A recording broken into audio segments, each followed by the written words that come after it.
Welcome all who are here early and who are going to be here late. I see one guy, COG Cog, was already in the room and may have left already. What's up, Donna? Welcome. I'm going to give the room a little bit of time to populate before I let you introduce Dan self. Because we have a bunch of people that what Facebook starts doing is it'll go public when you advertise it, and when it starts live, they put it back to friends only. So you have to actually go back to Facebook, put it back to public, and then they'll. Facebook, right? I'm guessing you're still on Facebook by you saying that. Oh yeah, for now. I'm on Parler too. But I'll write Facebook till they tell me stop. So. Yep. Facebook, formerly LifeLog. Yeah. You know? No, didn't know. No. So the CIA created this program called LifeLog, and the day it was basically like a Facebook, and the day that LifeLog ended is the day that Facebook started. Imagine that. Coinkydink, huh? Imagine that coincidence. We live in a coincidence factory, right? Votes just happen to flip for only. Man, these coincidences, they're all over the place.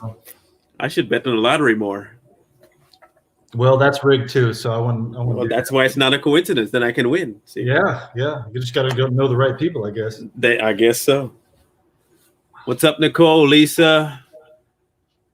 True's got a question for you. Did you watch the documentary on my channel, brother? He's saying. Which one? People send me so much stuff. Let's see. No, I don't think I did watch that. Remind me of the name of the documentary. I think people have sent me about 20 different documentaries to watch recently. The one I want to watch, the newest one that came out, is called 1,000 Pieces. Have you watched that one yet? It's a documentary about the deep state hidden terror. No, I'm sorry, I haven't watched that yet. I'll have to write all these down because I want to watch them too. Yeah. 1,000 Pieces. It's interesting because it's 1,000 Pieces. It's on Vimeo and you can only purchase it. You can't rent it, and it's kind of expensive. It's $17 to purchase it. Well, I thought truth is never cheap. It's not cheap. You pay for it one way or the other, but it's worth it. Yeah. Yeah, hidden. I'm gonna write that down right now so I can check that out. Hidden Treasure or Hidden Terror. Hey Debbie, Nicole, we got a bunch of new people. I'm guessing they're from your channel. Lisa, Dominique. Yeah, I usually get around Deanna, somewhere around 100 people on a live stream. It's good. That'll be good. Since this is it's you and I talking on an interview, there might be a little bit more for mine. So yeah, this could be a pretty good live stream, and thankfully it recorded it, and people will be able to watch this afterwards too. Yeah, it should be fine. It'll probably post to your YouTube probably the next 3 or 4 hours, but it'll be up there. Yep. They usually have to do their verification crap that they like to do. So, what's up, Calvin? Well, guys, today we have quite the docket laid out for us. I ran across Michael here on TikTok of all places, and only to find out he was already following me. And I'm thinking, oh, wow, man, I found a big find. And it's like, hey, I was following you already. So it was kind of mutual. So that's good. And he has, he caught my eye mostly because he had personal and firsthand knowledge of stuff I had been aware of, but had no one to actually reach out to and say, hey, this has happened to you. Let me know about it. So this has been really good to, I'll look for it, Nicole. This has been really good for me to actually get a little more hands-on detail about how the CIA, how the FBI, how the government themselves operate in the background of people's lives and try to make life miserable. But not only that, suppress the truth that's out there about them and what they actually do to get their upper hand on people. I think this election has kind of proven a bunch of things to people that were very blind to it before. They kind of overplayed their hand. I think they had to overplay their hand because they really, really thought that if they degrade someone verbally enough that people will start believing what they hear and won't go looking for the truth. And they tried to do the opposite of what they did with Hillary, where they did nothing and assumed they would win. They had to do more, and in doing more, they kind of overdid and did too much.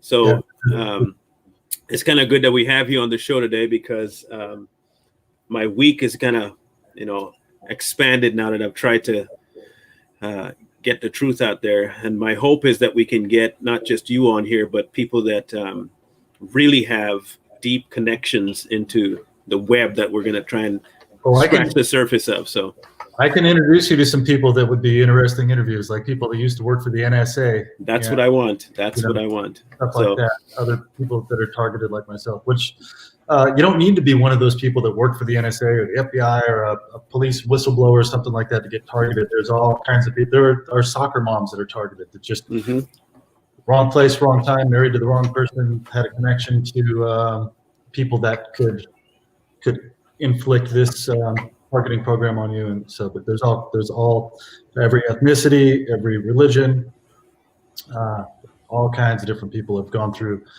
very similar things to what I've gone through. So, but yeah, man, I'd never thought that I would meet new people on TikTok, like you said, of all places. And I was following your channel. I watched some of your videos, and I was like, man, this guy's all right. I like this guy. I followed your channel. And then I'm doing a live stream. The live stream's over, and I get a message from you saying, hey, you want to do an interview? And here we are. Here we are. Great. I don't play games when it comes to information, man. I'm an information junkie. I have to get what's out there. And because if I don't stay up on top of things, there's no way I can get this to people that really want to hear it. Yeah. One, and two, I won't be falling for crap that they try to throw at me, because I'll have the information at hand. Well, knowledge is power. It is. True information. The more information we have, the more education we have, the more power we have to control our lives and to help other people, in their lives, break out of this matrix or the indoctrinated false reality that, so many people are trained into. And that's what we're doing right now, is just sharing some information, talking to people. And I'm sure a lot of people are going to show up that are, we can help with that. So. Cindy asks if we think that it all started going downhill, the rabbit hole with the Bushes. No. This thing started way back, like way back. We're talking almost to the advent of the whole United States back. Yeah. When you start to actually dig of what was going on and how things actually got to where they got to, it's not by coincidence at all. It was all planned. And there've always been people trying to fight it. And the people who've tried to fight it, you'll find most of them dead now, and not by natural means. You have Abe Lincoln died for a reason. Yeah. They tried to take out Reagan. Anyone that you can think of that got assassinated, if you watch what they're trying to fight for, you'll understand how far back this thing really goes. Yeah, it goes back a long time. People try to ask a timeline, and I say, well, we've been financially enslaved, and a lot of these systems have been put into place at least 150 years ago. Easily. Back way before that, but just kind of have timelines 150 years ago. But then they've been gradually, like the frog in the boiling pot analogy. Have you heard that analogy? So they just systematically keep turning up the heat, taking rights away a little bit more and more until it's too late. And we almost got to that point. So, but when it really got bad, when they really went in for the kill, is in around 2012, when they really wanted to put us into like the Truman Show, the movie show everything in his reality is false. Actors in his life, fake friends, stuff like that. 2012, the Smith-Mundt Act was revised. So the Smith, if you're not familiar with this, that I tell everybody about all this stuff, because this is kind of a big deal. The Smith-Mundt Act was revised, and it was created in 1948, and it was a law that says that domestic propaganda cannot be used. We can't use propaganda against our own citizens, and they put that into place intentionally. So Soros paid the Obama administration millions of dollars, around $30 million. And not long after that, the Smith-Mundt Act was revised to allow propaganda to be used against United States citizens. Not long after that, the mass shootings, the school shootings, and all this different stuff. Man, there's certain words that I'm not supposed to say to get us flagged on here, but whatever. But that's what happened. All of those events skyrocketed right after that took place. So right about the same time, the Department of Defense, Department of Justice watch listing guidance was updated as well. And there was a Department of Homeland Security officer named Philip Haney who tried to report 9 different times that actual terrorists were scrubbed off of terrorist watch lists and put into security positions. When I say security, not like mall cop, nothing against mall cops, but I'm talking about like big national security positions in the NSA, in the FBI, in the CIA, Department of Homeland Security.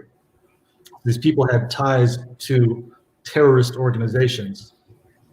They scrubbed them clean, put them into positions of authority, and then they needed somebody to add onto those watch list positions. And basically, nationalists, patriots, whistleblowers, investigative journalists, people that can uncover corruption were added to those counterterrorism program lists. And I'm pretty sure that's what I'm on right now. But Philip Haney was actually, he was on a show called Caravan to Midnight. I'm not sure if you're familiar with the show. I am familiar with that show. Okay, yeah. So General Flynn has been interviewed on this show. I've been interviewed on that show twice. Philip Haney was on that show twice. But when Philip Haney came out and he talked about exactly what was going on, and that he reported this 9 different times, and instead of them investigating what he had been investigating, what he's trying to report, they turned it on him and investigated him. And not long after he was on that show, he was found dead on the side of the freeway next to his car, 2 bullets to the chest, and it was, they said it was a suicide. Because sounds like Rich. Sounds like Seth Rich too. Huh? Yeah, it's a very similar situation to Seth Rich and a whole lot of other people that have done this. And I get death threats. I've got death threats daily, every other day in covert ways for the last 3 years. Somebody shot out my sliding glass door 2 months ago, 9mm. We were all home. Me, my girlfriend, a friend of ours that was staying here, a fellow targeted individual that she fled California. The stalking harassment was so bad. She just needed a refuge, a place to get away. She stayed here with us for like a month, and we were all home. My daughter was home. My daughter's just turned 18 years old. We were all home. Somebody fired a round through my sliding glass door, bounced off my refrigerator, and the bullet ended up in the middle of my kitchen floor. There's video. I documented that, put the video on my YouTube channel. But yeah, they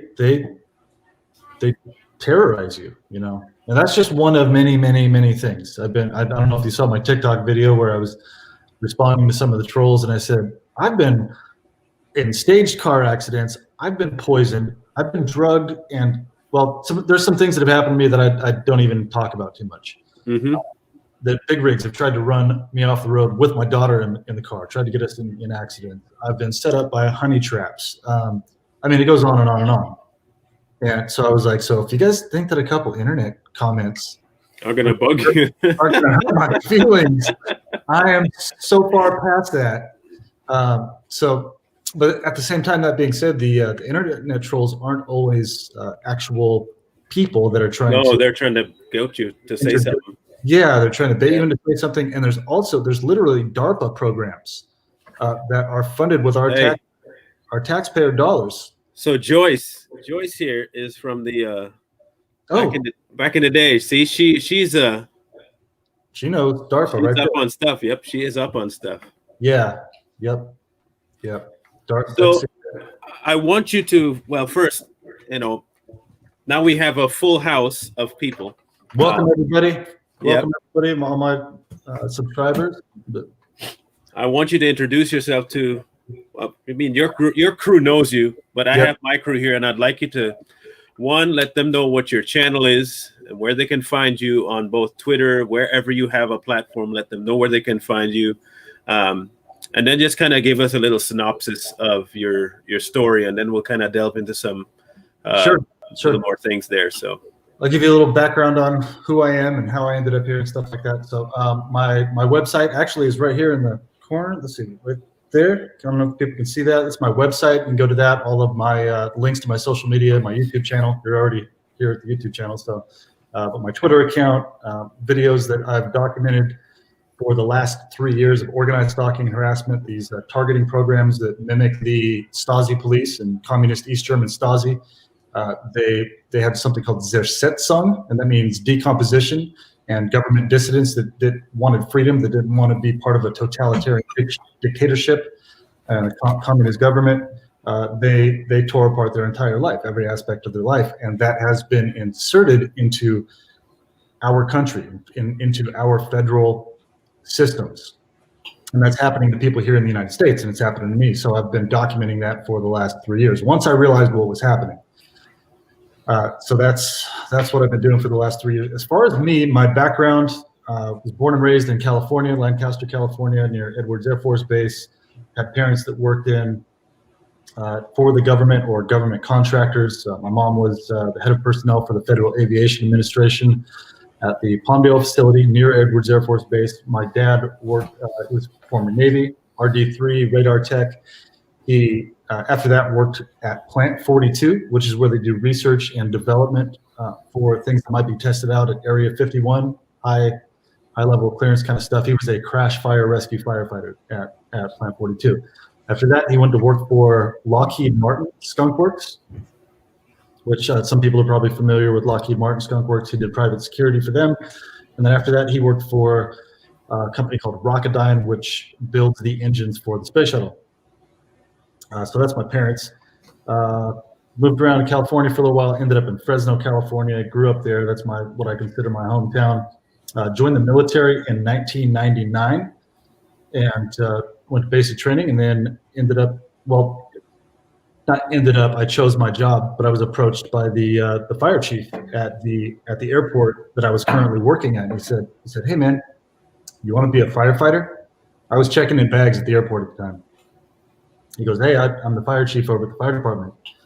I think you might want to do something more than checking in bags." And I thought, "Yeah, what do I need to do?" So he took me out to the base, showed me the fire department, and said, "You need to join the Air Force, join the Air National Guard, go to basic training, go to the fire academy, and I can probably get you a job as a full-time firefighter here at the base, pretty quick after that." I said, "Let's do it."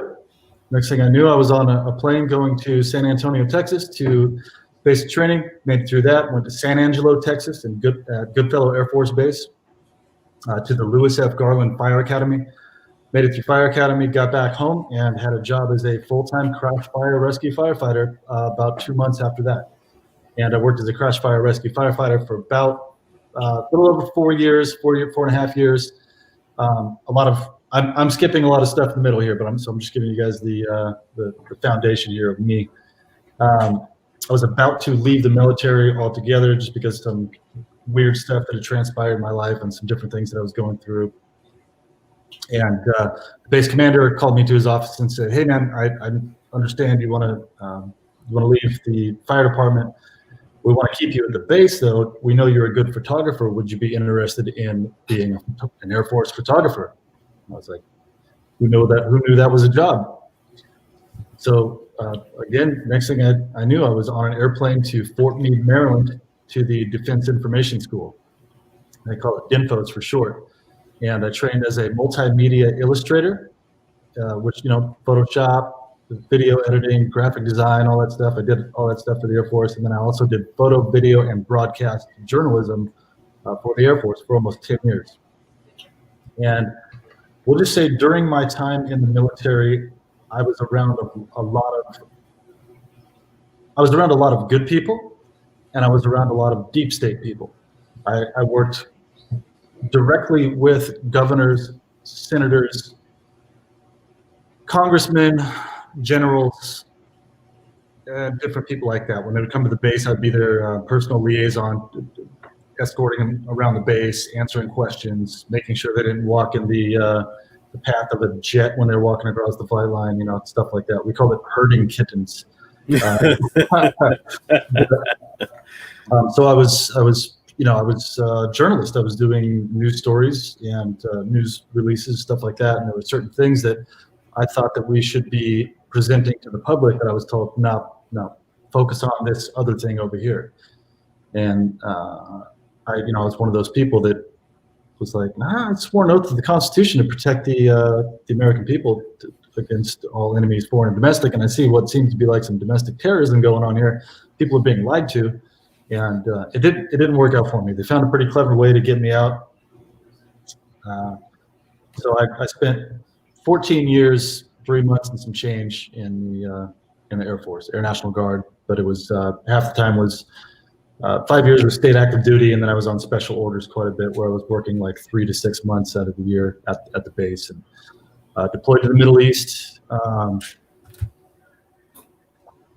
Went on a lot of training TDYs. I ended up with a secret clearance. I worked on what's called weapon system video, basically working with the heads-up display on fighter jets. I would redact some of the information, like the coordinates and stuff like that, on weapon system videos that would be shown to the public or given to commanders for BDA, battle damage assessment, stuff like that. So that's my military career. But I basically got red pilled here. I'll just tell everybody that most people that are on this channel watching you and I know what the red pill is. You know, that traumatic event in your life, or just the event that you see occurring that wakes you up, that kind of gets you going, hey, what the F is going on here? Mm-hmm. I need to start paying attention. I need to tell some people about this, you know. While I was a firefighter, so 9/11 occurred. I was in a mass casualty incident command training class where, like, the mayor of the town, the sheriff's department, the police department, all different like city, county, and military fire departments all got together, and they work on a plan to work together in case there's a mass casualty incident. So I was in this class. There's a TikTok video I've done. I've talked about this before. That actually took place 6 days before the Twin Towers attack occurred. Coincidence again. Coincidence again. And on my certificate, there's actually a picture of a large frame aircraft exploding. And then 6 days later, the 9/11 attacks happened. So about a year transpires after that. You know, we get through all that, and I still don't realize that it's, you know, that it was all contrived. It wasn't what we were told. A guy that owned a business in Fresno, a surveillance company called Pelco, Pelco. It's big surveillance. They make surveillance cameras for businesses. Yep, I used to install those. Yep. So, okay, you know what I'm talking about. Well, the guy that owned that company lived in Fresno. They're a little bit above Fresno, 40-minute drive from where I lived. But their facility was right there by the airport. Yeah, the guy was a patriot, and he wanted to, I mean, as far as I know, he wanted to do something positive for the survivors of the 9/11 attacks, firefighters, police, you know, different people that survived through the attacks, that were in the buildings. And so he got 2 charter jets, and he flew 2 charter jets full of survivors out to the Fresno airport, and threw them a big party, like an Elvis impersonator. Took him up to his house. He had a huge mansion up on the hill and acres of land, and took them to this, sorry, I just got distracted, big party.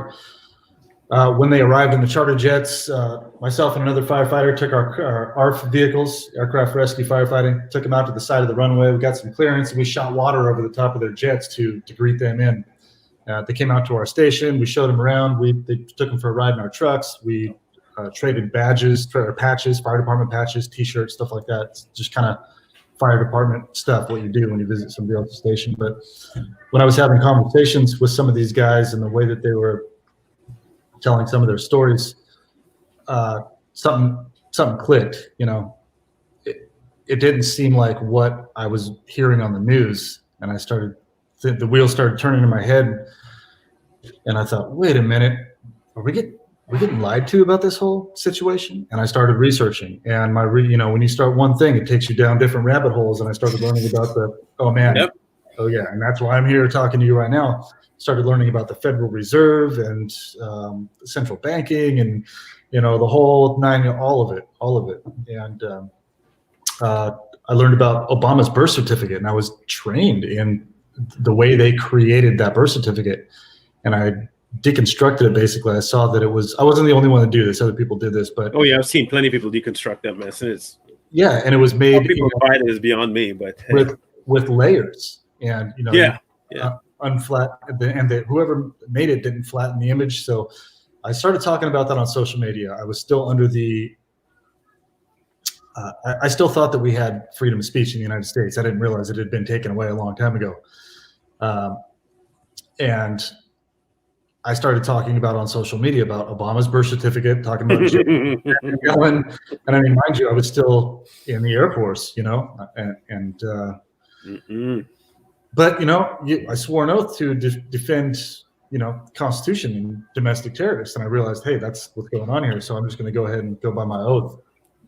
It was, so I started doing that. I was in a training class with a guy named Chuck DeCaro. Chuck was a Air Force test pilot. He worked special forces, and he ended up being a CNN journalist. We all know about CNN. Half of them. I don't know. You can put those two words together. Yeah, CNN narrative reader. Reader. There you go. That's better. CNN narrative reader.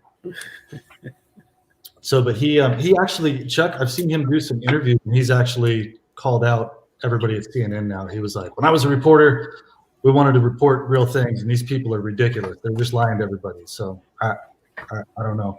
But he was working on a program for the military.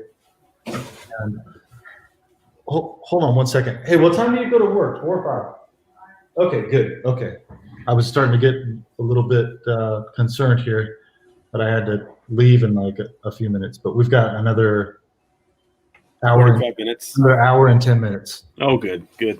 Yeah. So, okay. So to cut this short. This is good stuff. So. No, I know. There's no way to talk about this in this short period of time. So anyway, I got invited to basically try out for a group, an SVU group, and I can't even remember what the acronym is. It's something special virtual unit or something like that. Something virtual unit. And I went and met with Chuck was the instructor, and he was running this program. And it was Army National Guard and Air National Guard working joint force to basically scour through video evidence, video footage of IEDs blowing up our troops.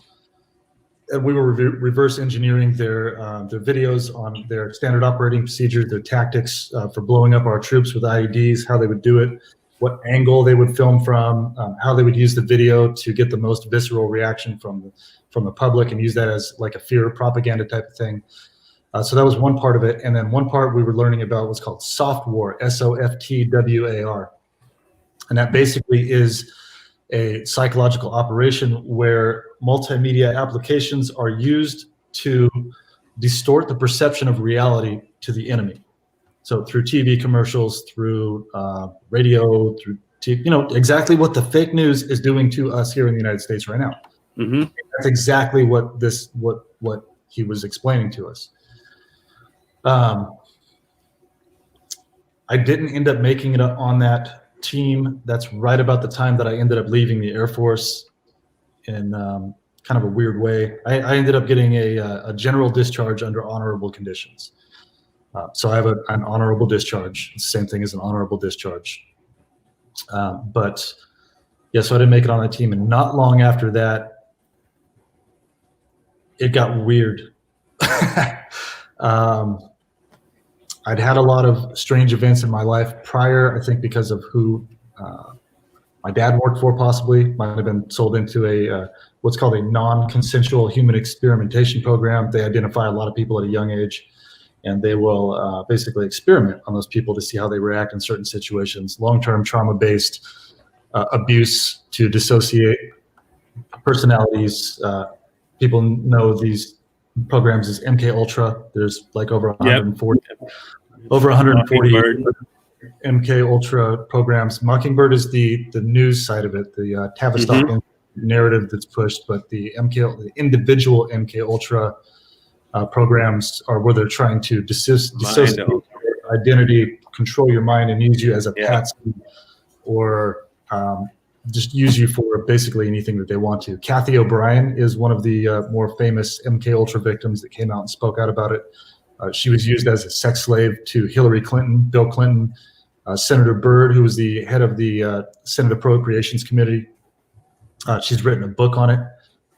You can follow her on Twitter. She's on YouTube. You can look up her videos. She talks about all of it. So I'm pretty damn sure I was put through one of those programs from a young age, but then I believe that additionally, I ended up on one of these Department of Homeland Security through the FISA court, the Foreign Intelligence Surveillance Act court, counter-terrorist watch list, which I'm the furthest thing from a damn terrorist. I mean, look at what I do. I try to educate people and advocate for peace and bring people together.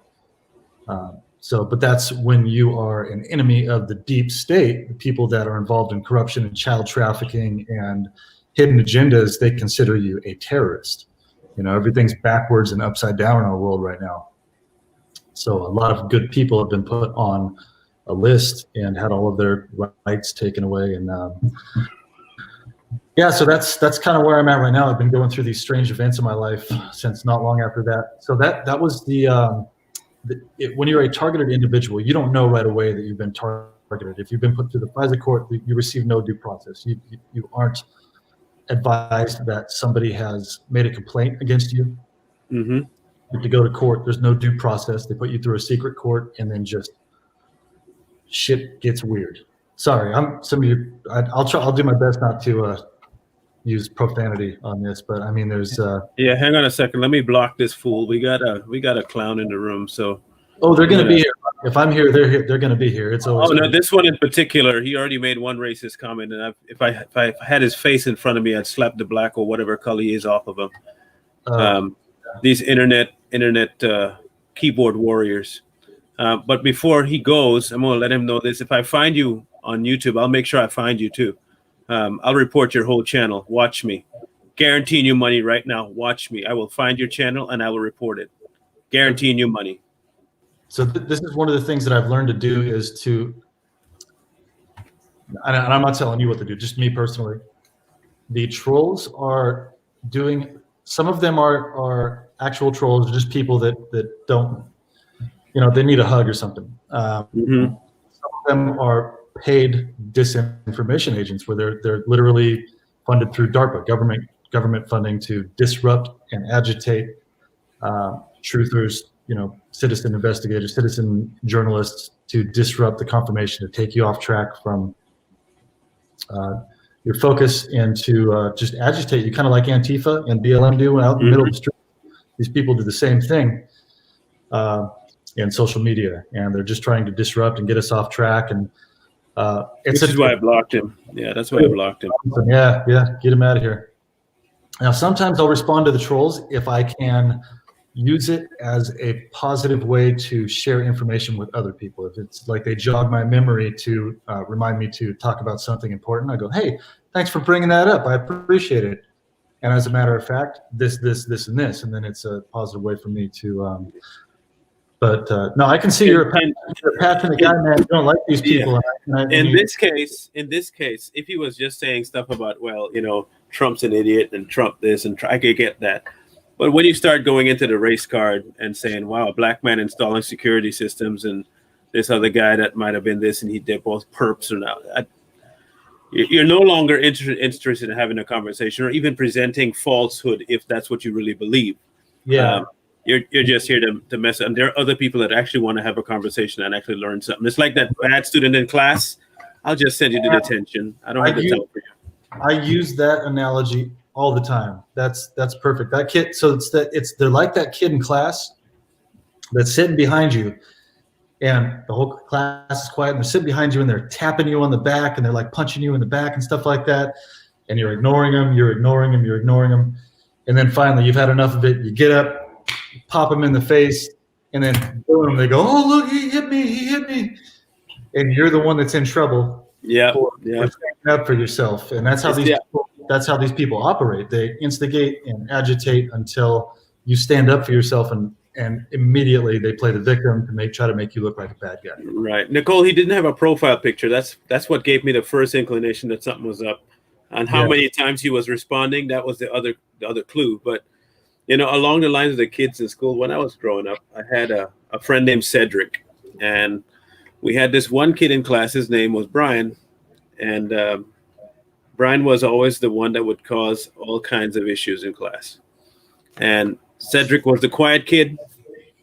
And one day, Brian was just keep poking Cedric in the back of the head, And mind you, Brian had glasses. You wouldn't think, you would look at him and not think he was the one that would instigate stuff. So Cedric's just sitting in front there. And he's poking and poking and poking. And I know the teacher saw it, but I think she was waiting to see what would happen. She kind of regretted waiting. So he poked one too many times, and Cedric's hand came from about back here. And he turned around, and it was like a 360 slap. He snapped those glasses in half, flung it across the room. He had a handprint on his face.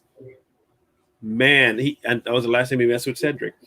Yeah. And that's how I feel about people like this. I mean, I don't mind having a conversation, but even if you bring what you consider facts that are false, I don't mind if you bring that to the table, because I can easily debunk them.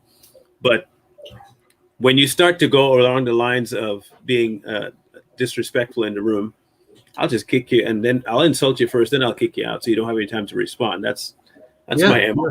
So if I find another one and you see another one, feel free to light him up before you kick him out, because you have the power to kick him out too. So okay. I've got some like moderator. It's there's so in a constructive conversation in the learning process, I literally used to teach this. I taught animation to 4th grade through 12th grade, and I would teach these kids the brainstorming process. Mm-hmm. Explain to them, okay, you guys are trying to come up with a storyboard for your film that you're making, your public service announcement that you're making, that you're drawing, and you guys aren't going to all agree on everything. And maybe somebody might have an idea that varies from this person's idea, but that's what the brainstorming process is you bounce ideas back and forth, and then you come to an agreement at the end. And you're basically, that's what we're all doing here. None of us know it all. None of us are experts on every topic, and that's literally what you and I are doing right now. I think we agree on quite a bit, though. I mean, but I've done interviews with I did an interview with somebody that was trolling me on Twitter, actually. And because a lot of times when people troll me, I'll say, "Hey, if you disagree with what I'm saying and you want to do a live stream, hey, let's do a live stream. Let's talk about it." And almost every single person has ever just left or ignored me or whatever. But this guy said, "I'm down. Let's do a live stream." I said, "Cool, let's do this." And he hates Trump. Hey, Corey, how you doing? I was watching you on the show yesterday. Guy hates Trump, completely on the other side. And we talked for 3 hours, and it turned out that we actually had a lot of more in common, huh? A lot in common, and I knew that was going to be the case. But that's the case with most people. They might hate each other because they've chosen a title or a certain group that typically doesn't get along or disagrees. But when they really get into the conversation and they start sharing their ideas and how they feel about things, they have way more in common than they realize. So, but a lot of people just won't go. They won't go there. They just want to try to get that reaction from you, and So that being said, I appreciate you messaging me and saying, "Hey man, let's do an interview." Yeah, we have been, and I can't say we. I have been on my channel. I've been covering, and I covered this. Oh man, how long ago now? A month and a half, 2 months ago now. I delved into the WHO, Agenda 21, Agenda 30, and Agenda 50. Mm-hmm. I went into the New World Order, into the WHO, Bill Gates, and I went into detail into all of them, because I started running down that rabbit hole about 7 years ago,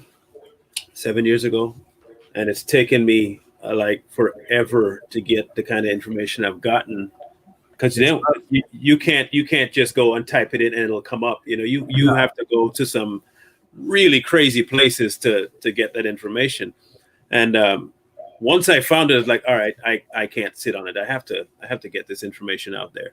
Yeah. And so that's what I've been trying to do. The election kind of railroaded a little bit because there were so many other things that needed to be spoken about, but it kind of still linked because it was all a part of their. It's all ramped up to this. Yeah, we're at the turning point right now. This is a big part of the Great Awakening. I don't know how much, if you research Q at all. A lot of people talk bad about QAnon. They try to slander and discount. I don't know if you don't want to talk about that or not, but No. We are covering everything conspiracy related today. Yeah, I started following the QAnon drops from the beginning, but they talk about the Great Awakening. This is the Great Awakening. People have been in a coma for a long time. And, these indoctrinated ideas that they have, we've been lied to for hundreds of years, and this is part of that Great Awakening. We're in a paradigm shift right now. Things are shifting from dark to light, and all of the stuff that's been hidden in the dark for so long is coming to the light now, and more people are seeing that. And this whole election fraud thing is part of that process. You can't just tell people all the time. You have to show them, and a lot of people are seeing the truth right in front of their face now, and a lot of people are going, maybe these people have they have a point here. Maybe I should listen a little bit more. There's a girl here in Phoenix.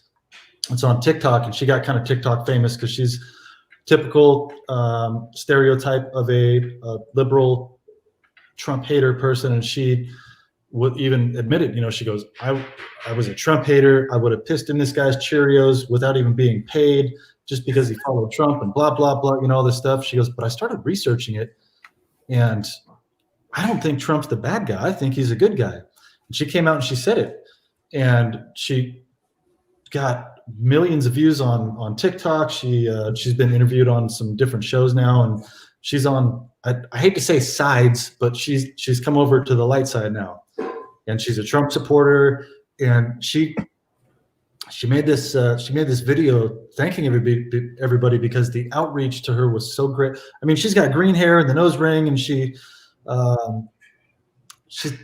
talks about a lot of the stuff that you hear the indoctrinated talk about, and when she did these videos, so many people reached out to her and followed her on her channel and said, we're so glad that you're here and that you've woken up and that you're doing this and you're helping share the truth. She was on TikTok crying, like I've never felt this much love in my entire life. So, and that's how we are. I'm sure that's how you are, how I am. If somebody finally wakes up and they come over to the side of truth, we're not going to like reprimand them for how they were in the past. We're just thankful that they're here now and part of this Great Awakening. And So guys, make sure you like, share, subscribe, share this video going on right now. Share it live. This information is going to be invaluable. Because the more we get this out in front of the people that we need to get it out in front of, the less manipulated we can be. I don't want to have people fall for the crap that they're trying to shove down our throats as reality when it's not, when they're trying to just get their 2 cents in their own pockets and yank 10 out of ours. So if you can, go ahead and put your likes down, share this video on your page, get the word out. And what's your name on TikTok so they can find you there? I called my channel "You're Not Going to Believe This." Okay. YOURE, not going to believe this. I mean, just spell it out. I'm gonna put it here. All one, right? Here, I can type it in the comments, right? You can, right, directly.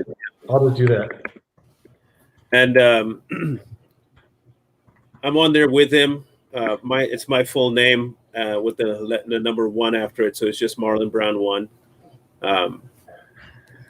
It's a little faster exchange of information on TikTok, but it'll also help get people, out in front of it. We want to get this information out in front of you as much as possible. So, we're not doing this for fun or as a hobby. This is important. This is important stuff. So the next thing I wanted to tackle, we had talked about surveillance and why are we having trouble connection here? What is going on? They're trying to keep. Hey, it started. Do you see what I see? Oh, Let's see if they do it again. Hold on. What do So we got? I entered my TikTok handle, and Mhm. having trouble connecting. Please check your internet connection while I'm talking live with everybody, and they're hearing me just fine. Okay, so I've never done an interview that did not have some kind of technical difficulty. The targeted individual topic is one of the most. It's the thing that nobody wants to talk about. Yeah, I have a story. Maybe I'm targeted too. I don't know, but I had the most crazy experience the other day. I had this voting information that I wanted to get out, okay, about Dominion. And in the middle of getting my computer up and running to show people stuff, the computer was running fine all day. I had done 2 other lives that day, no problems. The instant I tried to share this information, my computer would boot up slow, the video start to freeze, and then the whole computer just went. It just crashed. Yeah. There's a lot of cyber attacks. I mean, General Flynn talked about it literally yesterday: cyber warfare and psychological warfare. It was funny because people knew exactly what was going on. They're like, "Yeah, okay, all right." So I rebooted. It took it a while to get back up, and to get it out. And then once it got to YouTube, it didn't go on for about 2 days. Oh yeah, no, there's a lot of coincidental timing. You know, when you're trying to and everybody that is doing this in some way has some eyes on them, and that they're going to try to slow that down or agitate or irritate you into stopping talking about what you're talking about. So it's just kind of a typical thing. My ex-girlfriend actually lives here in Surprise, Arizona, and she went on a show. Oh God, what is their show? Anyway, she went on this show. They're in New York. Edge of Wonder. Edge of Wonder. It's a truther show. They're pretty good. They got kicked off YouTube recently, but they interview a lot of really interesting people. But she went on their show. She went to New York. Before they started the interview, the internet on the entire floor of the building went out. But that's typical. Literally every single interview I've ever done, I've had some kind of technical difficulties, computer shutting down, or it's something, one thing or another. So I've just kind of gotten used to it. Quinta, we are not messing around. We're giving you information that's actual truth. We're not messing with you. Don't worry about it. And yes, you need to make sure and ask. I don't have no problem with you making sure that we're, giving you stuff that's, factual. So don't stress. We are. This is information that people don't want to spread because they're afraid. And then there are some of us that really don't give a damn. We'll tell you. I ran out of F's a long time ago. My favorite little meme is, "Behold my garden where I plant them. Behold, it is empty. I have no more left to plant. I can't harvest anymore. It's all empty right now." So you just gotta do it, And actually, so the way this works is the more people that stand up and they speak out and they start putting information out and being part of this whole thing, it takes a little bit of heat off of us. They run out of resources, and it spreads those resources out between all of us. Now, that's the only way that we can beat this, because when they go after us like the communist governments have in the past, like the Chinese would use analogies like in communism, they cut the blades of grass that stand up the tallest, or they hammer down the nails that aren't even. And when all of the nails or all of the blades of grass grow at the same time, or nails stand up at the same time, we're all even. We're all rising together. Yeah, that's what we got to do, people. You don't live in fear. Fear is it's just something that controls you, and be part of this. When you do something that's a little bit dangerous, you'll make it through it. 99.99 something percent of the time, you'll make it through it. And the sense of accomplishment is amazing, and it empowers you to keep going and be part of, something positive. So, and ironic that we were talking about, I wanted to delve into surveillance, and bam, they show up. Like I say, sometimes they overplay their hand. They're for intelligence, they're a little bit unintelligible. So you have been through this a number of times, and I want to play this video that you have here. And I want you guys. It's 11 minutes long. We're going to watch the entire thing because I want it all in context. So when you are seeing things like this happen in your world, understand that one, you're not alone, and two, you're not psychotic. Okay. And well, that's one of the main things that they'll try to do. They'll gaslight you. They'll do all this crazy stuff, and then when you understand what they're doing, and you start to talk about it, they'll say, "Oh, well, you're delusional or schizophrenic or whatever," to just gaslight you, to try to throw you back off your feet. So before you play this video, I want to give people a little bit of context to why a probation officer was in my house, because they, first they go, "Oh, what? You're a criminal?" So I did, when I started documenting all of this actually on 11/17 of 2017, I started documenting and reporting the strange events that were going on in my life when I realized that I was a targeted individual. And unfortunately, in these programs, some police, fire, EMS, other professional services are involved in some of this Stasi type psychological operations. I'm not anti-police at all. I have a lot of former friends that are police. I'm deployed with police, work directly with police, have a former friend that was on the counter gang unit, gang task unit, counter drug, work directly with counter drug. There are cops that I'm friends with on TikTok that we message back and forth. So that being said, there was a police officer at the local convenience store that was involved in this organized stalking and harassment. She was gaslighting me. She was using what we call directed conversation, trying to trigger me.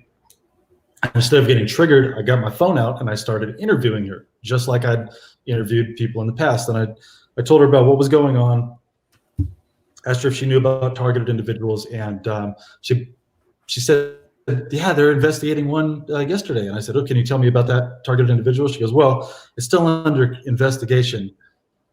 And then she basically made fun of the guy dying. She said, "Oh, well, he's dead. He's dead." Ah, ha, ha, and was laughing about this guy dying. And I got that on video. I tried to make a report. She told me to go online and make a report. That'll get the ball rolling, et cetera, et cetera. Uploaded that to YouTube, and 3 weeks later, I was arrested. Guy pulled a gun on me, followed me to my house where my kids were sleeping, chased me through the neighborhood, and I ended up getting arrested for aggravated assault with a firearm.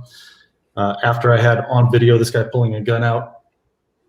And I spent a year and 8 months in court, lost about $50,000, lost everything that I owned, learned what it was like to live with an ankle monitor on, and ended up being forced into signing a plea deal. I tried to file a motion for exculpatory evidence, which were the body cameras of the police officers, and they denied my request.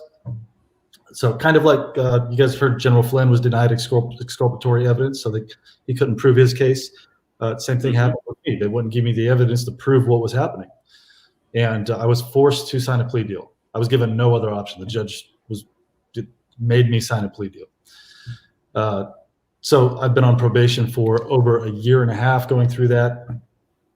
And this video is from when the probation officer first visited my house and had to come look around my house. And I document everything. I haven't lost my right to document events that transpire in my life. I still have my First Amendment, and that's part of my First Amendment is to document events that are transpiring. So that's what this is here, the probation officer visiting my house right after actually I had an estate sale to sell everything that I owned so I could keep paying the bills. All right, so let's press the play button here. That my cameras inside my house and my live stream is being hacked and manipulated. So today was the first visit from the probation officer after I was convicted of a crime that I didn't commit, basically for doing journalism, being a targeted individual and trying to document that. Now, this is right before the probation officer shows up to my house. Go ahead and play this.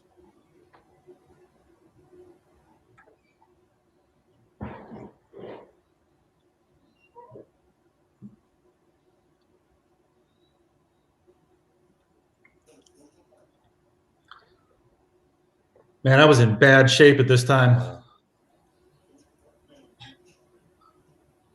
Psychologically and physically.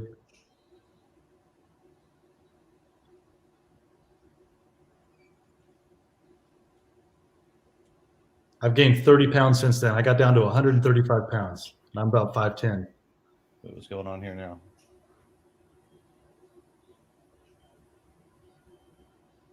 Okay. I'm just sweeping up. I've had an estate sale over the last 2 days.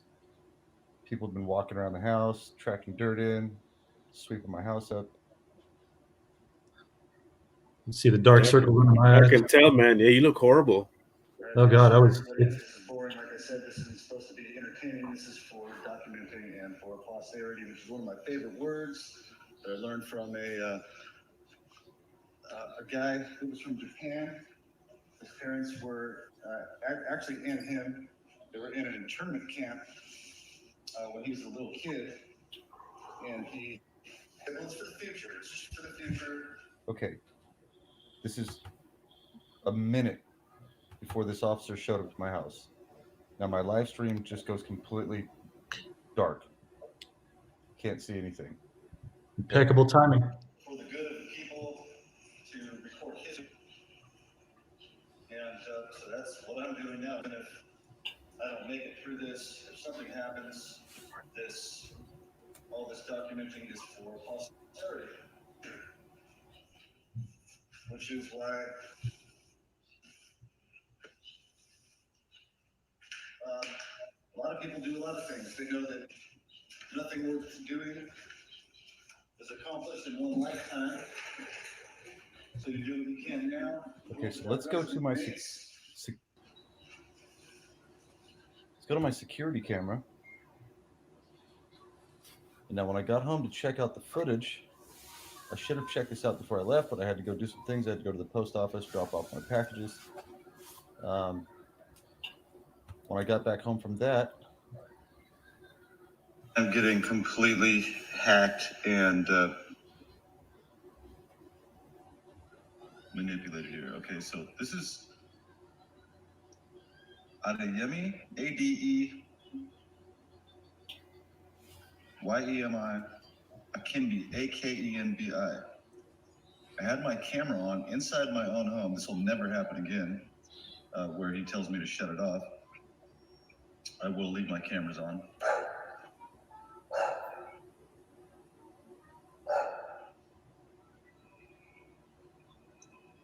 Okay, he's telling me right now, for his safety, he needs me to turn the camera off. That doesn't make any sense, does it? That doesn't make any sense. Okay, so that's me turning my camera to the side so my live stream won't get him. Now, after I do that, you're watching my surveillance camera that I have inside the house. Okay. And he brings another guy with him, another officer, apparently. And when I go to show Mr. Akinbi around my house, so he turns to this guy. Okay. Give him one of my business cards, explain to him, I document things. I have to do this for my safety, just as well as you have to do things for your safety. Me videotaping you has nothing to do with your safety.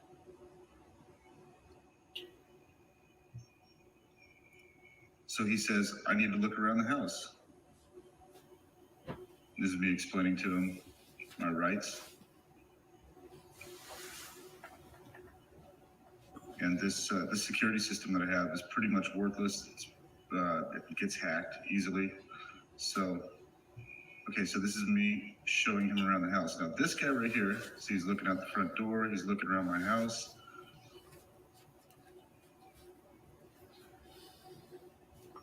Now, there should be video of, yeah, so that guy says he's going to stay and watch the front door. He's looking up the stairs, looking around.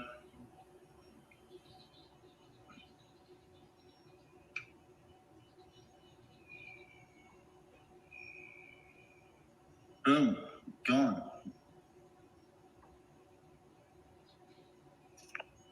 Just disappears out of nowhere. And that's me walking back in the house. After I show Mr. Akinbi around my house, I take him upstairs and look around the house, and this other guy stays downstairs because he has to, quote, watch the front door.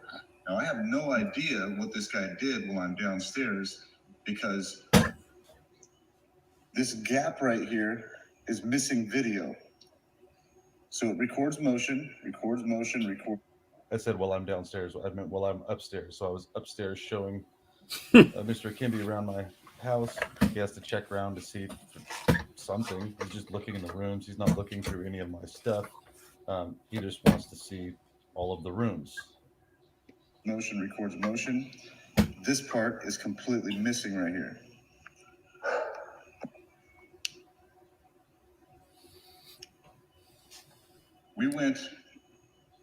Mr. Kimby and I went out to the garage, came back in and up the stairs. There would have been motion. So for what reason did my camera just stop recording when this guy was standing in my living room? What did he do? What did he put in my house? Why is that part missing? Is what I want to know. And there's me doing the rest of my live stream. Now on my live stream, that went completely dark as well. So my electronics are being hacked to where I can't even monitor what's going on in my own home when a police officer, not even a police officer, a probation officer. Mr. Akimbi, I'm sorry, you asked me to not use your name. From now on, I will be using anything I want. I will be filming and documenting this because clearly,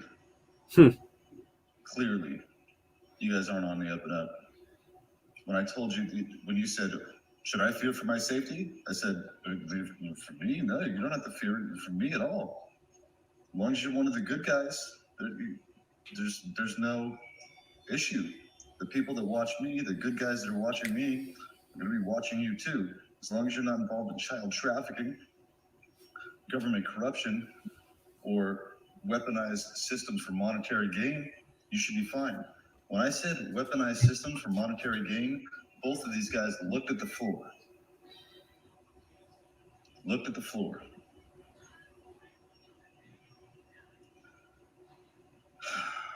And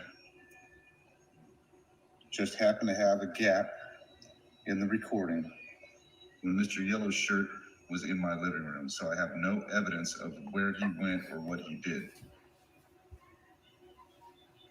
Messed up. Yeah, and this is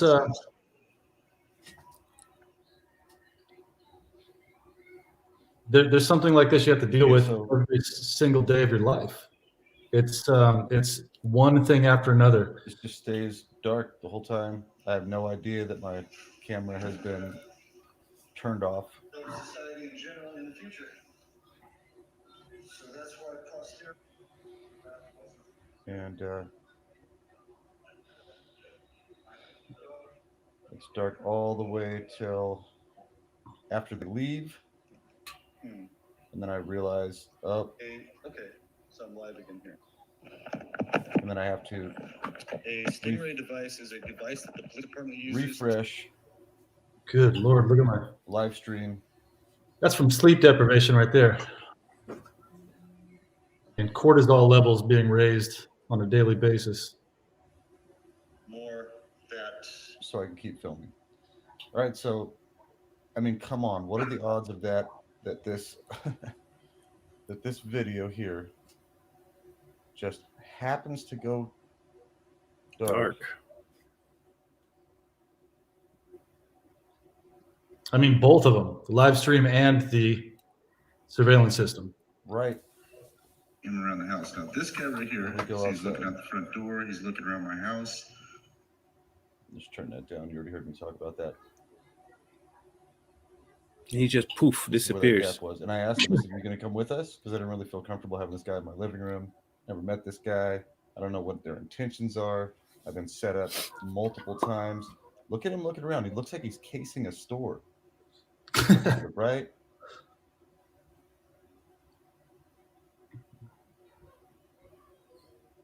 You know, waiting for us. Looks out the back door to make sure nobody's there. Gone.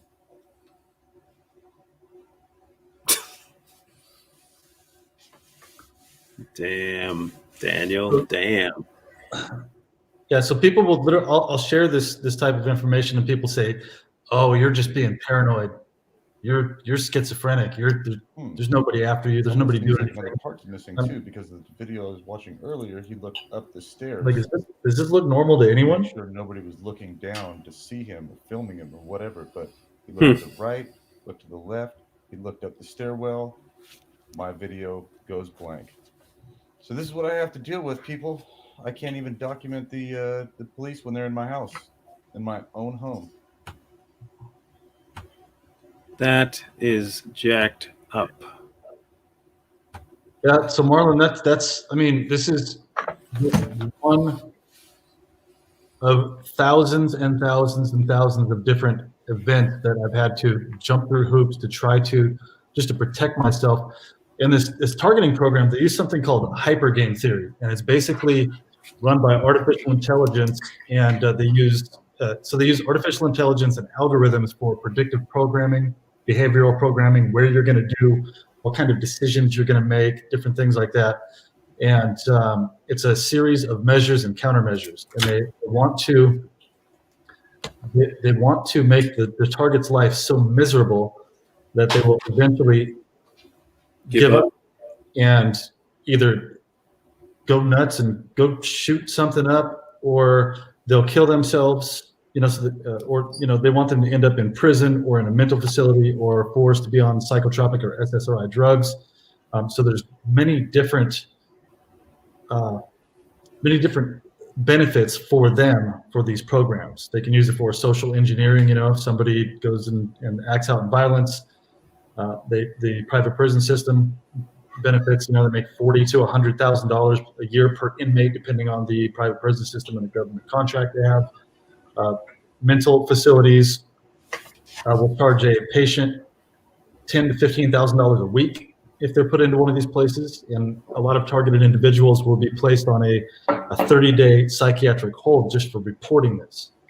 People say, "Oh, well, you're delusional. You're a threat to society because you're reporting this crime," and then they'll be forced onto, like I said, SSRI or psychotropic drugs that make it easier to manipulate that targeted individual. And it's a lot of. So the hypergame theory is actually a guy named Dr. Robert Duncan. Some people might want to write this down if you're going to start researching this, which I highly advise you do. It's something that people need to know about. Dr. Robert, Robert Duncan. He actually was a graduate from Harvard University. Very intelligent guy. Worked on Neuralink technology, brain interface technology. He was a contractor for the Department of Defense, CIA, DARPA. He created a bunch of this technology that's being used on targeted individuals on an individual level and also on society as a whole. It has to do with 5G and different RFID chip implants and stuff like that. But he's written 2 books. One of his books is called Project Soul Catcher, and the other one is called How to Tame a Demon. And he's done tons of interviews with people. He's done seminars where he's spoken in front of people. One of the most important. There's 3 that I always direct people to watch his speeches. One of them is, if you go on YouTube and you look up Dr. Robert Duncan full MIT presentation, MIT, like as in the university. Full presentation. He explains a lot of this neural technology. One of his other videos is called Intelligent Systems of Control, and there's a part 1 and part 2. So let's see, Dr. Robert Duncan, Intelligent Systems of Control, part 1 and part 2.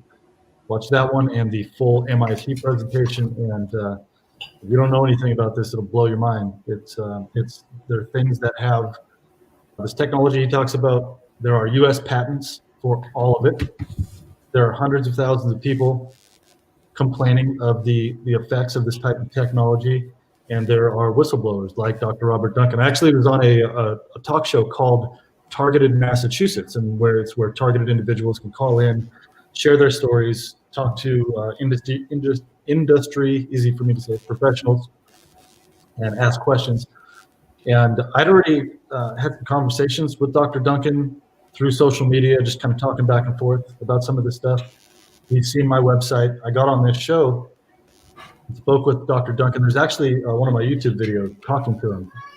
I told him, my dad worked for Lockheed Martin, and I wanted to know, how far back in my life is it possible that this has been going on, that they've been using me as a non-consensual human experimentation. But as soon as I said my dad worked for Lockheed Martin, he just stopped and he goes, oh, well, it's obvious why you got targeted, but go on. And I was like, wow, okay, well, that's a little bit of confirmation right there. This has been going on for a long time with me, and I'm not the only one. They identify people at a young age. I did an interview with a guy named Larry Nichols. Are you familiar with who that is? No.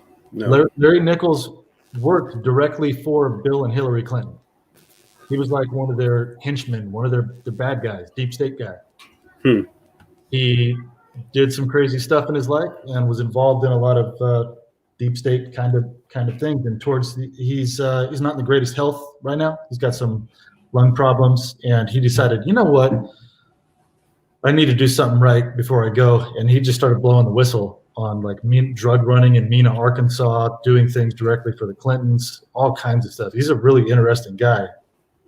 And he actually took the time to do an interview with me on a show called Crowdsource the Truth out of New York with Jason Goodman. I was asking him about some of this stuff. Larry, what can you tell me about this? And he said, well, they had this thing that they did called kill them while they're young. And it doesn't literally mean to kill the individual while they're a young person. It means to identify somebody with empathy and integrity, intuition, insight, somebody that has the potential to become a leader or become somebody that would get in the way or shine light on their corruption and stop it.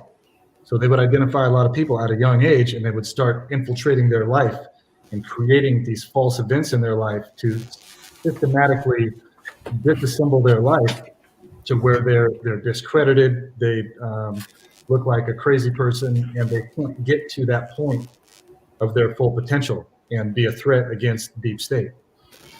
And it's hard for people to believe that they would do something like that they would put so much time and effort and energy into it. But I mean, when you think about how far back the deep state goes and how they think they have forever, they work on projects over a long period of time, and that's it's just one of the things that they do. And I think that's what happened with me. I was identified at a young age and ended up realizing what was going on about 3 years ago and started talking about it, and then they put me through even more hell. But yeah, those interviews are, anybody can look that up. If you go to my website right here, wherever, right there, you can see those videos. You can see that interview with me and Larry Nichols, and you can see my YouTube video talking to Dr. Robert Duncan, the guy that created a lot of this brain technology. And I haven't even talked about any of that. I don't even know if I will on this interview, but they do some messed up stuff to mess with your head. And there's... If you want to, Michael, if you can do me a favor, on the right side of the screen, you'll see brand. If you go in there, or better, sorry, banners just below the comments. If you can go ahead and place your TikTok in that banner section, is the second one that has mine floating in it. Banners right there, okay? Yeah, and just fill in your, take mine out and fill yours in. Mine's been scrolling across for a while, so hopefully people have grabbed it. And then just put yours in there. Let it scroll across for a while so they have your TikTok handle. Oh, create banner, okay. So you see, guys, this thing that we're talking about is, if you dabble at all in, and this is why what Facebook does is so vital to our livelihood and how invasive their techniques are. They've linked it to everything that you can possibly think of that you would think is mundane. Okay, let's say you play Candy Crush. Okay? They take your information on Candy Crush and they say, hey, if you want to save your progress, you can play across platforms. Link it to your Facebook. Now, if you know anything about Candy Crush, you know anything about video games, this is a cerebral thing. They are messing with and they are messing with and creating stimuli within the brain for their benefit. The flashing lights. So if you're not aware of it, you become this drone type mentality in your head, which makes you more prone to listen to propaganda. Okay, it's opening up these receptors. So then they say, okay, here, link it to your Facebook account. So now we can monitor how often you play Candy Crush.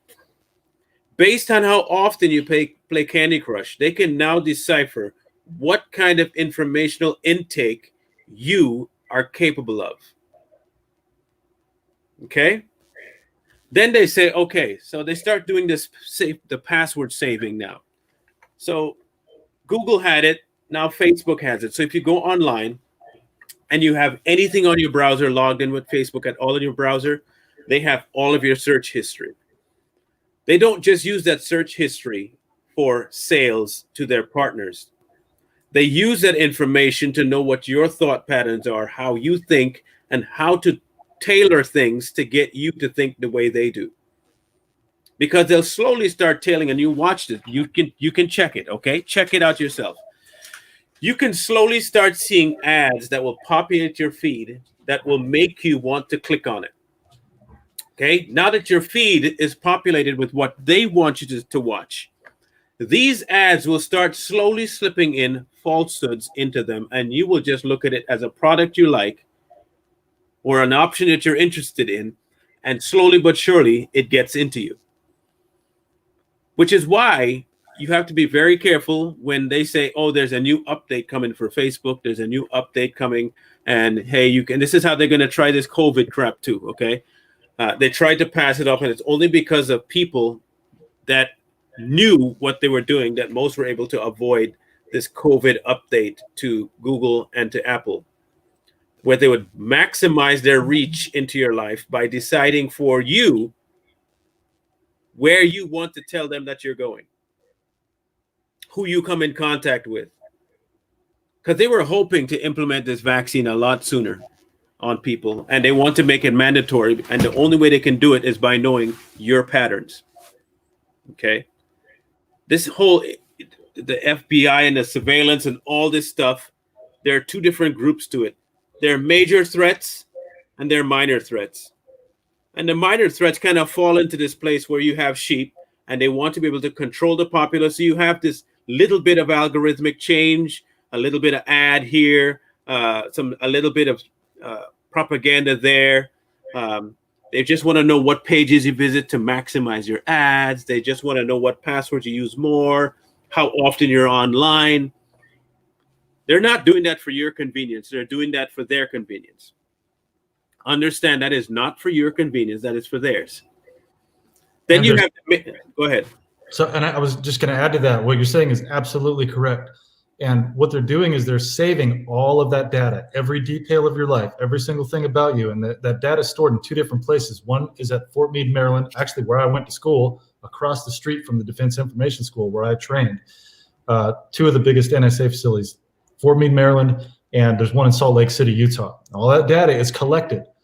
And so this is not in any way fear porn for people to be like, oh man, I better not say anything or stand up, because it's going to happen no matter what. Regardless, yeah. Regardless. So you gotta walk into the fire. You just gotta do what you need to do.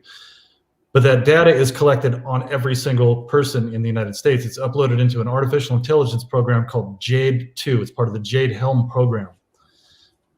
That's definitely something people should look up and research. Jade 2. Jade and Jade 2, there's a YouTube video you can find, Caravan to Midnight, lady that used an alias of Jade, DJ. She talks about it. She's an expert on Jade and Jade 2, Jade Helm. So all that information is uploaded, and we're all considered nodes on a geographical map, a human geographical map. And once you get to the point like where I'm at, or where certain people are at, they can click that node basically and target you, and then that information is sent to, once you're targeted, but through Department of Homeland Security, Foreign Intelligence Surveillance Act Court, they will target you and use your information to infiltrate and manipulate your life. And that information is sent to what's called a fusion center. We have 78 fusion centers here in the United States. They were created after the Department of Homeland Security was created. Those fusion centers are information dissemination data centers. And they send this information out to compartmentalized groups that will target individuals to stalk and harass you. Some of these groups are like the FBI InfraGard, which is one of the reasons James Comey and Director Wray and Strzok and all them, they're Baker.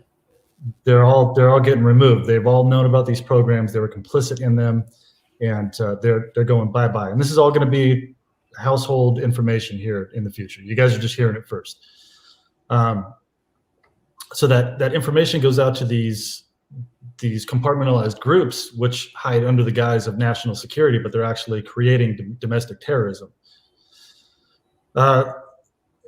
Coincidentally, there's 78 fusion centers.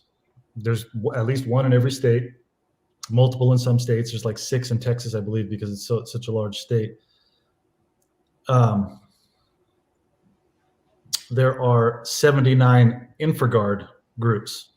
So it kind of matches up. 79 InfraGard groups, 78 fusion centers. And it's all part of the Stasi network that was created after watchlisting guidance was updated in 2013. Did I mention that when the Department of Homeland Security was created after the Patriot Act which was enacted, which Joe Biden was one of the main authors of the Patriot Act? I don't know if people know that. The Patriot Act has nothing to do with empowering patriots. It's backwards. You got to think mirror. That's why they call it an act. Yeah, exactly. Theater. Good. Yeah, good call. It's one of those like double entendres. You know, it's the truth right in front of your face. So, but the shit. What was I going to say? Oh, okay. The Department of Homeland Security, when it was created, they consulted. Actually, the person that was second in charge in the communist East Germany Stasi police. He was the second director in charge of the Stasi secret police. They consulted that guy. His name was Marcus Wolf when the Department of Homeland Security was created. And they also consulted a guy from the Soviet Union, Yevgenyev something. I can never remember or pronounce the guy's name correctly. But why in a constitutional republic would they consult 2 people from communist regimes basically to create a Department of Homeland Security? It just doesn't make, well, it makes perfect sense. It does make sense, yeah. Yeah, they brought the Stasi to America, and it's completely unconstitutional. FISA court, the way they're doing all this stuff, and that's what we're fighting against right now, what I'm fighting against personally right now. And FISA being declassified brings down the house. I don't know if you guys have heard people say that before, but FISA brings down the house. That brings down the house of cards.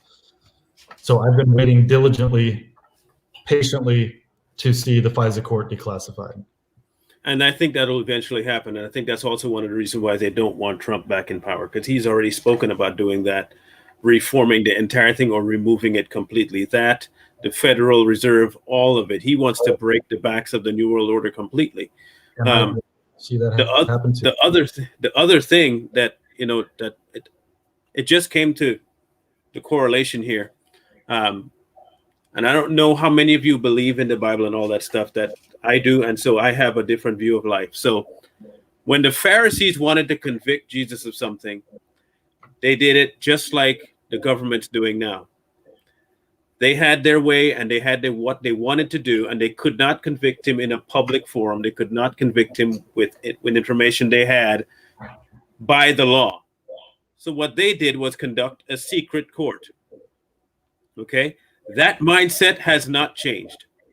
It's the exact same thing that they're doing now to people that they disagree with.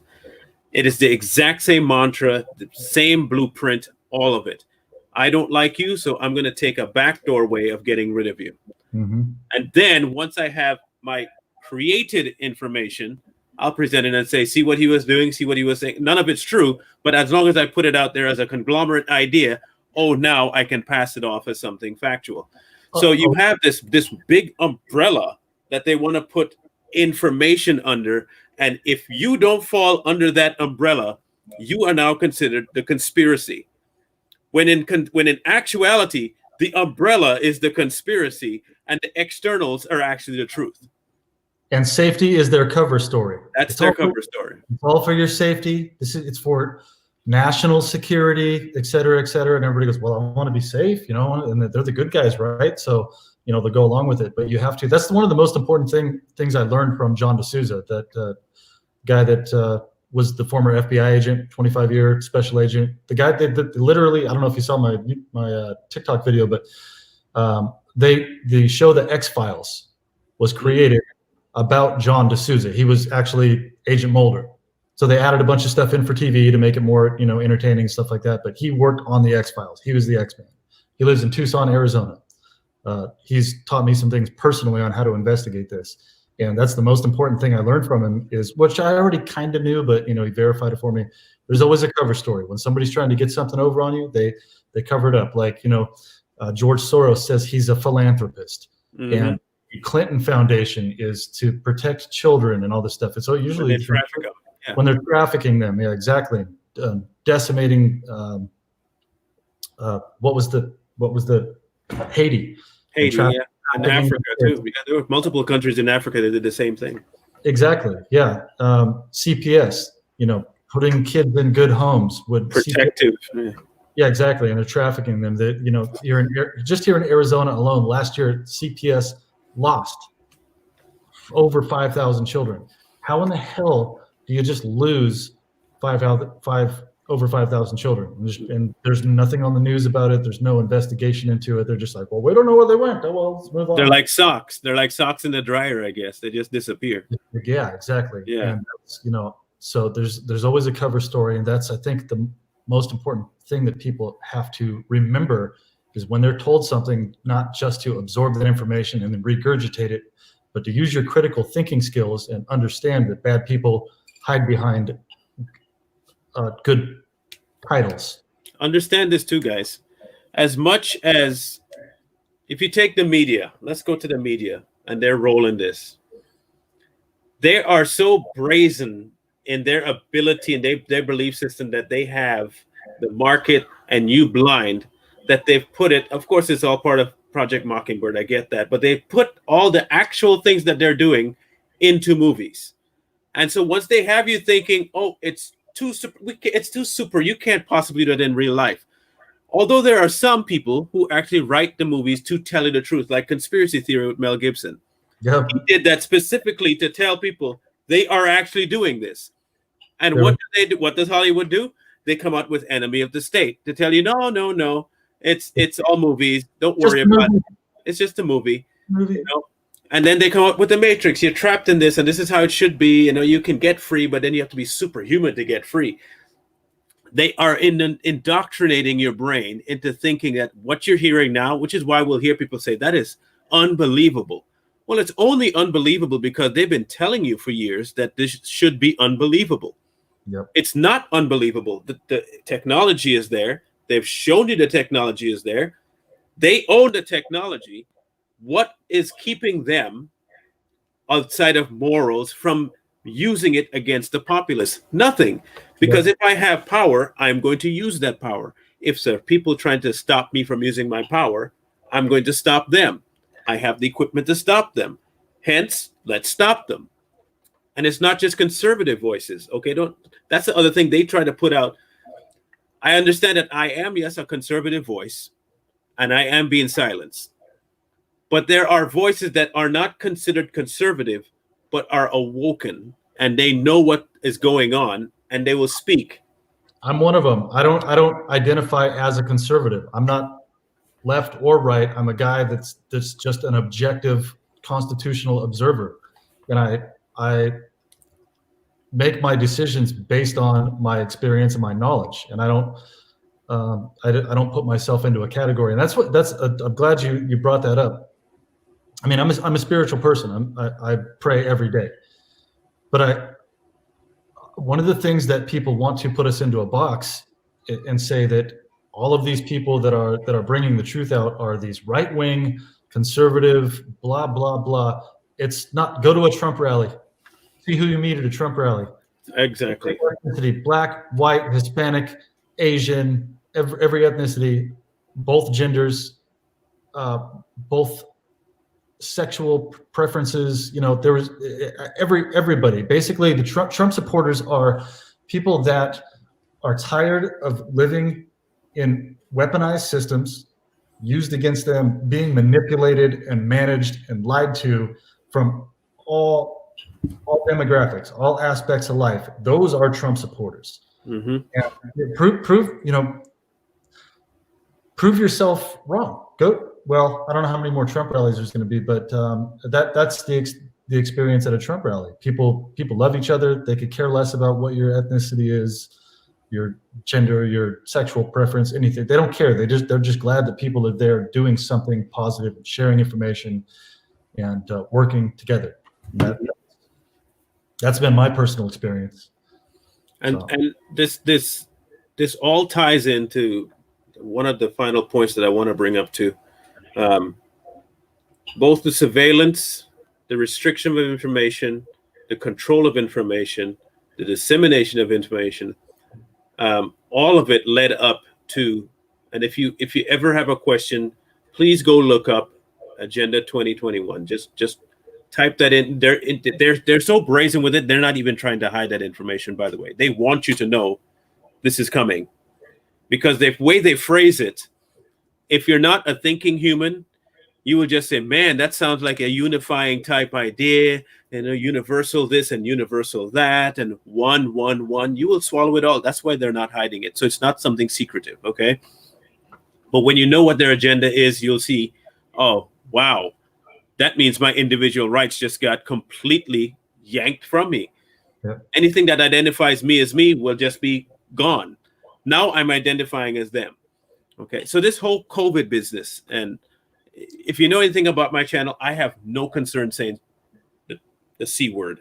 I'm not to cut you off. Keep your train of thought. I've got about 4 or 5 minutes before I have to go. Perfect. That'll be wrapped up before then. Okay.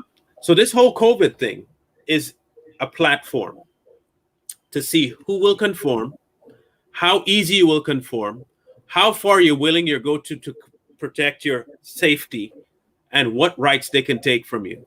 And so far, more than half America just says, take whatever you want, as long as it's safety for a 99% survival rate. Hold that thought. I want to add something into there that will give people perspective of, okay, so a lot of these people that do this use cult signaling. They're in a cult. It's satanic pedophiles that run this world, and they use cult signaling. And they show you the truth right in front of your face, whether it's in a riddle or in a movie like you were talking about, or all kinds of signaling, and the truth right in front of your face. They call it fair warning, or the Pharaoh's warning. It goes way back to the Pharaohs. If you look at the word COVID, this is another thing John told me.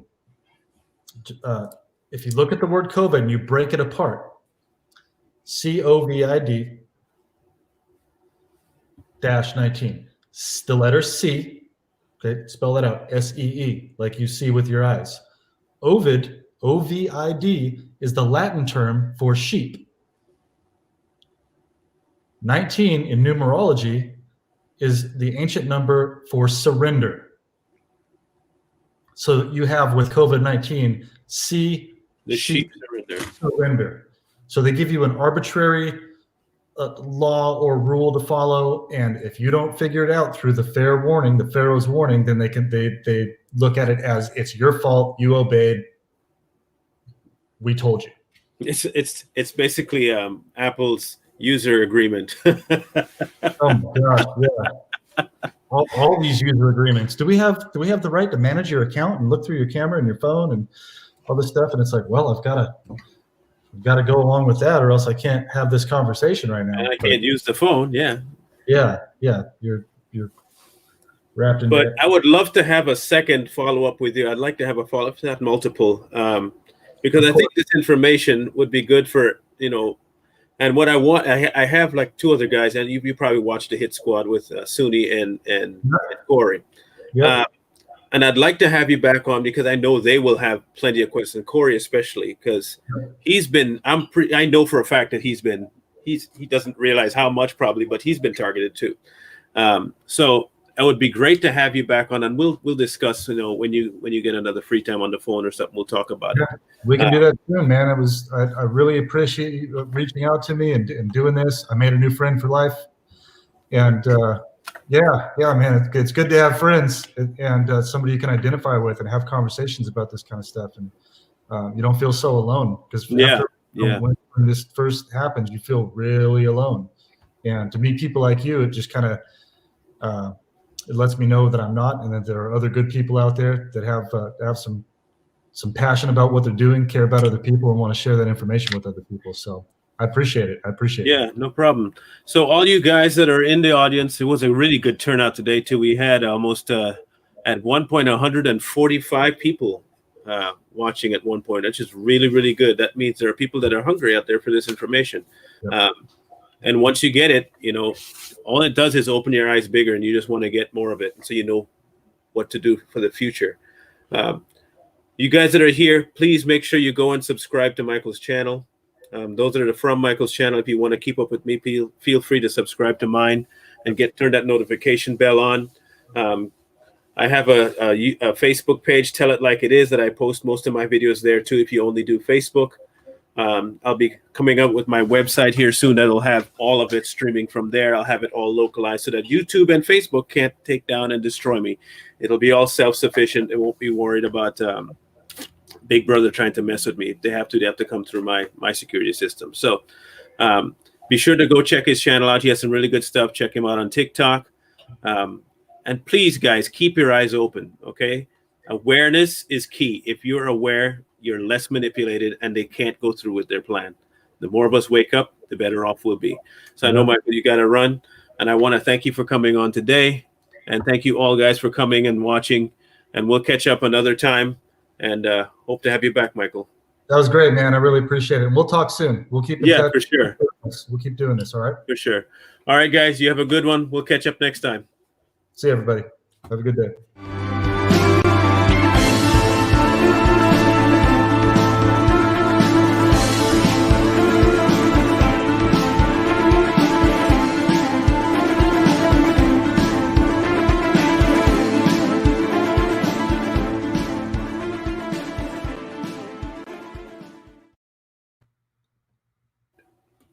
Sorry, I went to take down my banner and I took yours off of there for a second. Sorry.